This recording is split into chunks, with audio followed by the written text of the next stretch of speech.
But it's like, I would like people to come away from my talks with not a sense of, oh my God, she did that, I could never do it. It's like, okay, what could I do? What's my Everest? Welcome to the Tales to Inspire podcast.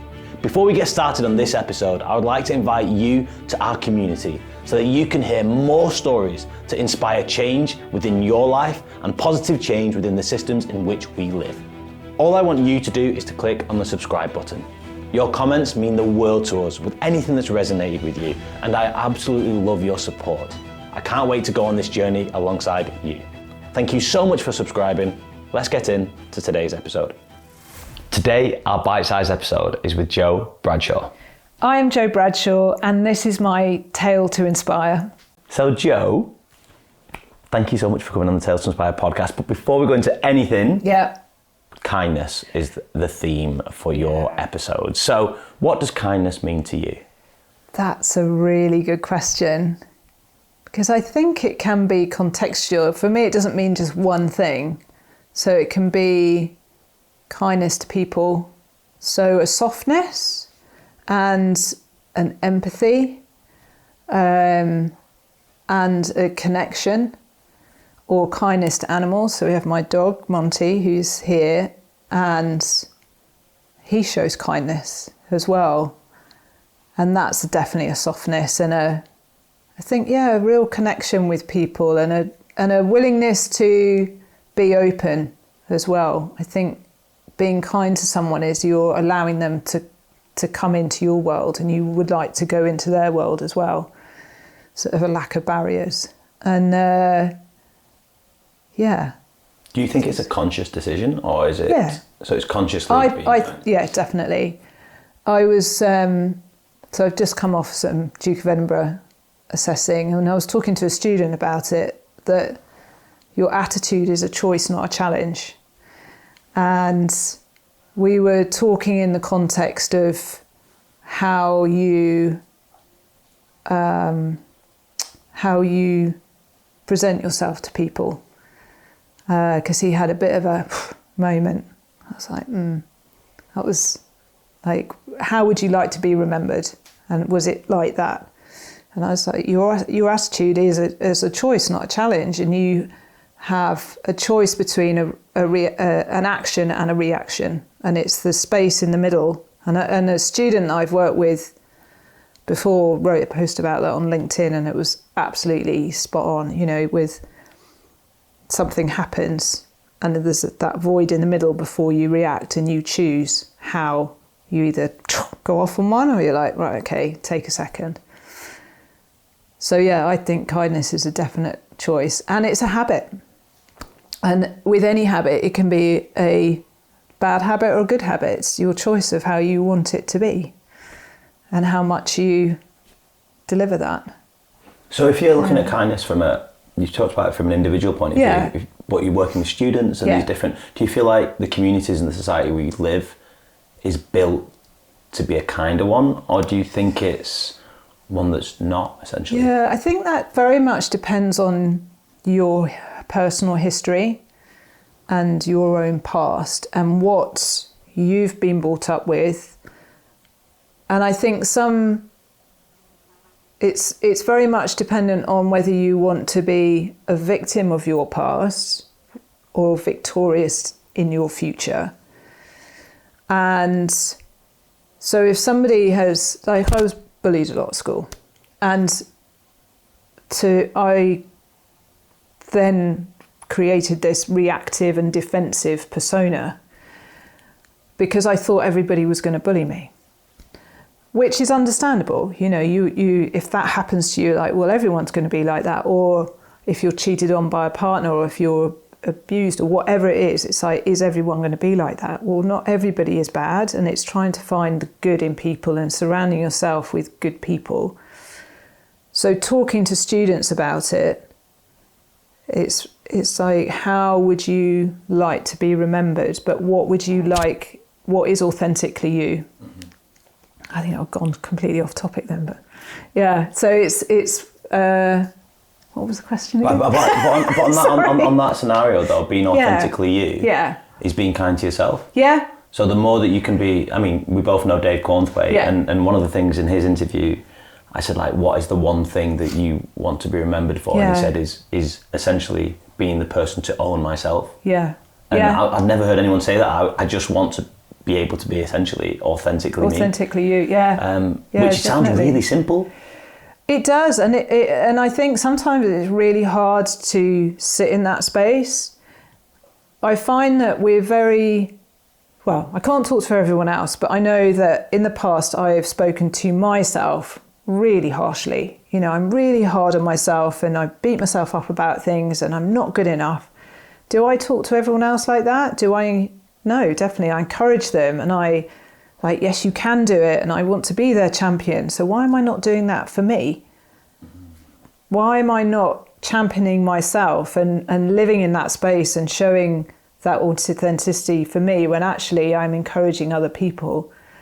And the self-talk that I give myself is, would I speak to a friend like that? Absolutely not. Absolutely not. Would I expect a friend to speak to me like that? Absolutely not. So why am I doing it to myself?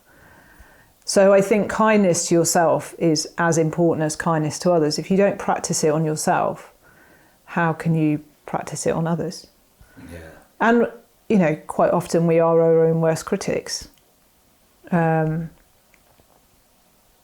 why? Because we only get this one life. But I find like when we get older, like we talk about kindness as children, it's fine. Yeah. You get to maybe teenagers, a little bit not as cool. When you get to like older teenagers and then adulthood, it's like we kind of forget this concept of looking after ourselves and looking after others and kind of get into our own bubbles. Yeah. Then when you speak to people in the workplace, when I speak to people in the workplace about kindness, they're just, what's that got to do with anything right now? And it's like, actually, it's got to do with everything. Yeah.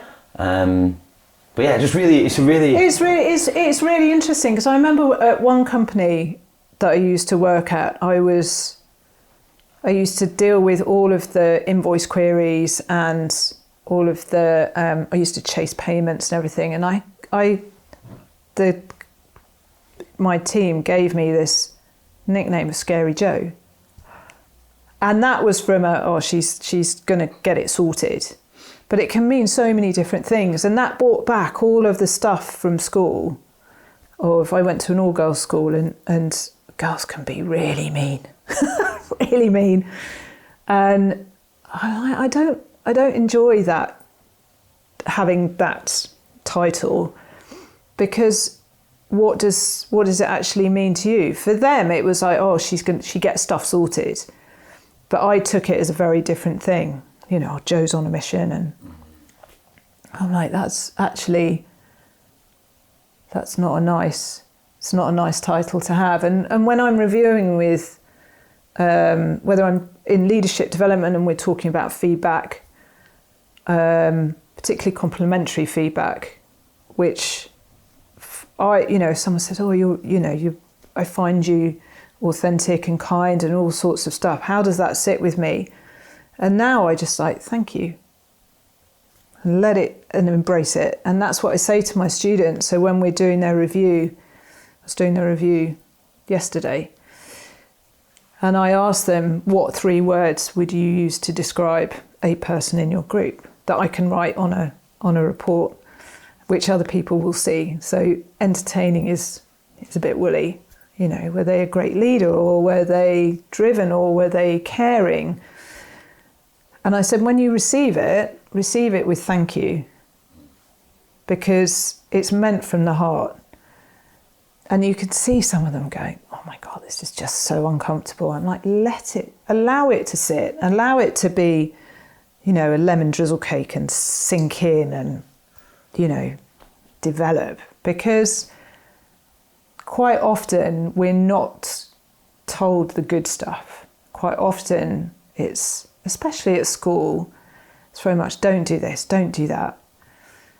And I don't want to be, as an outdoor instructor, or even when I'm delivering leadership development, I don't want to be the don't do person. I'm like, do more of this, do a little bit less of that. But it's like training a dog. You pick up on the good behaviour, and then reward the good behaviour, and then they know that's the good stuff, that, you know, that's a happy place for them. So then they generally move away from whatever it is they're being naughty, you know.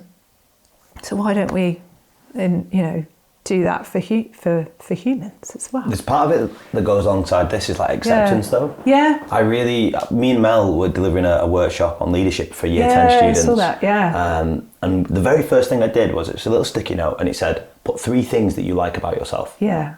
It took them ages. Yeah. They could not figure out 3 things that they like about themselves. And when they did eventually get there, it was my nails, my hair, my lips. It was very superficial physical things. And it was really interesting to, first of all, see how hard it was. And secondly, to see what the things they liked about themselves was, as opposed to it being actual, you know, the fact I'm courageous, I support others, I care for people. And once we then started to delve into that, then they realised they are all those things, they just don't think of those things. What are your 3 things? Oh, hey, that's not allowed, Joe. My things, I'd go, I love new things. Yeah. So trying new things is probably one of my favourite things. Meeting new people. Yeah. I love meeting new people. Yeah. And, what's that third one? New things, new people. Oh, I'm going to have to think about that third one. Adventure. I like, well, I guess that goes to the new things, new adventure. Something to do with adventure. Yeah. Because it depends what adventure means to you as well, doesn't it? It means so many different things to different people. Yeah. Yeah. But yeah, I think the thing that's not, if I was to do the 3 things that I don't like, is being comfortable. Yeah. You know, and the same thing all the time. Yeah. I really struggle with that. I really struggle with that, and also not having a routine. I go off really badly if I don't have a routine. Oh wow! Even if I'm going on holiday or something else, I need to. This is what I'm going to get up. This is what I'm going to do. Okay. Because otherwise, I just really not struggle. On a day, not the same thing every day. Yeah, it's just a healthy routine for my life, or any kind of routine that. I just need to have structure, I think it is. I need to have that kind of structure for my life. Brilliant. But I'm bounce that back on you now. 3 things I like about myself. Curiosity. Oh, that's a good one. About so much stuff. And again, meeting people. And that's where the curiosity comes in. And I think very much from my job when I'm leading expeditions overseas, or I'm working with students in the UK, or delivering leadership programs, is understanding about people. And so at the beginning of some of the leadership stuff is, you know, with who are you, what's your name, and I ask the delegates to interview each other rather than just write it down themselves, because I think that elicits more depth. And then it's like, what is unique, something that we don't know about you, something really interesting, and a lot of people go, well, there's nothing interesting about me. And then you dig a little deeper, it's like, oh yeah, I've done a football academy in Zimbabwe, or, you know, I run a charity. It's like, how is that? Everybody has something really interesting about them. So I love getting to know people from that sort of side. And I'm very fortunate that when I lead expeditions, you're with people for sort of 10 days, 2 weeks, 3 weeks, 4 weeks, whatever. So you can really get to know them. And when they come on expedition, generally people are quite nervous on different levels, whether it's they're masking it with a sort of, I'm going to be fine, or whether they're visibly showing it. Everyone shows it in different ways. And you sort of generally unpick people in a nice way. So yeah, curiosity, getting to know people. That's a really good question. 3 good things about me. Being someone's champion. And I talk about that a lot in the talks I do, about somebody was my champion to get me into adventure. Not that she knew it then, and not that I knew it either. She's like, you've got this, we've got your back, and we know you're capable, you just need to quit the excuses and try. And that was her saying, Caroline, everyone needs a Caroline in their life. She's amazing. And yeah, so being someone's champion, even when they don't feel they can do something, giving them the agency to go and do it themselves. So when I'm guiding on mountains, I don't want somebody to come away from it going, oh, Joe got me there. Because to me, that's a failure. Yeah. I would like them to come away from it going, yeah, I did that myself. Yeah, and come away with more knowledge and stuff, you know, it's like, yeah. So they're like a little bit, yeah, I did that myself. Mm-hmm. So you give them all of the teaching and instruction and support and everything, and then on summit day, they're like, yeah, I've got this. So if I'm not around, for whatever reason, then they and there's still guides and Sherpas, and depending on what country, in Nepal, or, you know, the guides on Kili, that they know that they're doing those footsteps themselves rather than sort of me doing it for them, metaphorically. So yeah, so that giving people agency, I like that. Because that's what people have done for me, and I really appreciated it. Mm-hmm. And that's where it comes back to kindness. You know, if I feel I've worked with some guides and I've been guided by some people who it's all about them on an expedition, it's all about them getting to the summit, and we happen to be coming along too. I'm like, that's not how I want to be. And I've also had some truly amazing leaders and guides who have done the same thing for me. And I think it's very much when I'm working with others, it's like, oh, I like that bit, so I'm going to take that bit and put it in my toolbox. Or, so I'm going to use what you did, and for that, it's like, write three things down. Because I think with adults as well, yeah, they'll we've proved how hard it is. Yeah, exactly. So much for judging the year 10s. Yeah, exactly. I can't even come with 3 myself. Yeah. But I'm going to steal that one now as well, because speaking to people's potential is probably my third. Yeah. Actually, I will, even if you don't believe in yourself, the one thing I can do is that champion side of it. I can speak to your potential. Yeah, definitely. And that's why I love giving talks, is because for me, I'm not the type of speaker that's like, yeah, I've climbed Everest and I'm the greatest and all this stuff. It's part of what I've done in my life. There's so much other stuff that got me to that point, but also what's happening afterwards. And it's nearly 10 years ago now. It was 8 years since I've climbed Everest. And it's like, I would like people to come away from my talks with not a sense of, oh my God, she did that, I could never do it. It's like, okay, what could I do? What's my Everest? And I think that's quite an overused term, but if it works for you, then I'm really happy with that. Or what's my next summit? Or even, because I went through the earthquake on Everest in 2015, it's like, what's my earthquake? What has been my earthquake? And how can I move on from that? Because again, it's being the victim of a circumstance or actually victorious in getting over that. And the post-traumatic growth part is the bit that I'm interested in.